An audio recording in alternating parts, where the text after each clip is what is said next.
ایک کسان تھا۔ وہ ایک دن اپنے کتے کے ساتھ اپنے کھیت میں گیا۔ اسی وقت ان کا ایک جاننے والا ان کے گھر ان سے ملنے آتا ہے۔ اس کسان کی بیوی نے اس جاننے والے کو بتایا کہ وہ گھر پہ نہیں ہے، وہ کھیت میں گیا ہے۔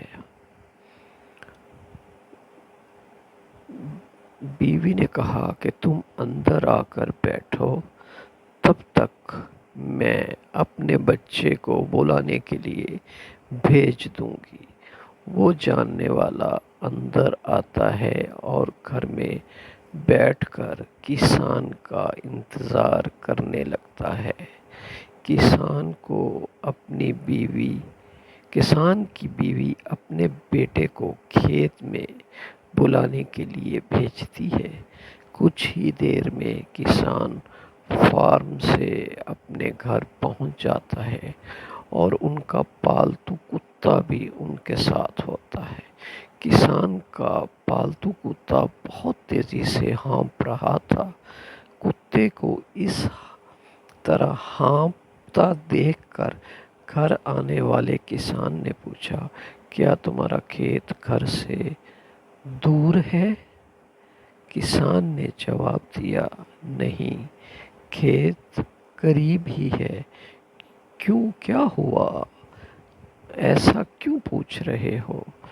پھر اس شخص نے کسان سے کہا، مجھے یہ دیکھ کر بہت تعجب ہوا ہے کہ آپ اور آپ کا کتا دونوں ساتھ گئے اور اکٹھے آئے، پھر بھی آپ کے چہرے پر تھکاوٹ محسوس نہیں ہو رہی، جبکہ آپ کے کتے کی حالت دیکھیں تو وہ بالکل تھکا ہوا ہے۔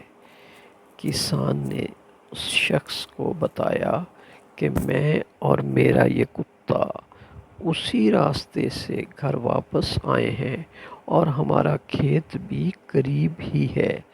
میں بالکل نہیں تھکا، لیکن میرا یہ کتا تھکا ہوا ہے کیونکہ میں سیدھے راستے سے گھر آیا ہوں، جبکہ میرا پالتو کتا اپنی عادت سے مجبور ہے۔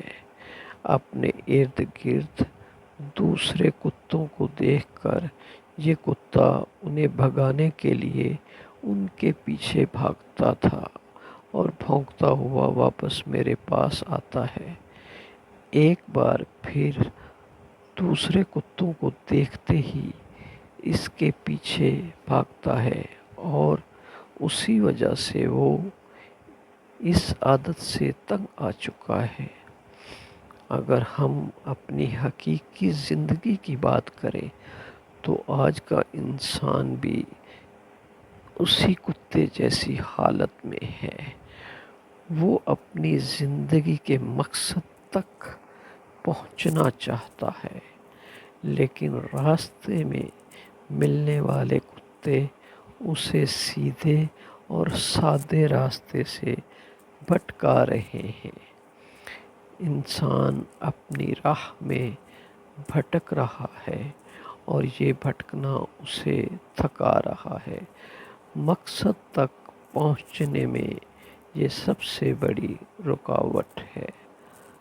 راستے میں ملنے والے کتوں سے آپ کی توانائیاں ضائع ہوتی ہیں۔ ان کتوں کو بھونکنے دو اور سیدھے اپنے راستے پر چلتے رہو۔ ایسا کرنے سے آپ کو ایک نہ ایک دن کامیابی ضرور ملے گی۔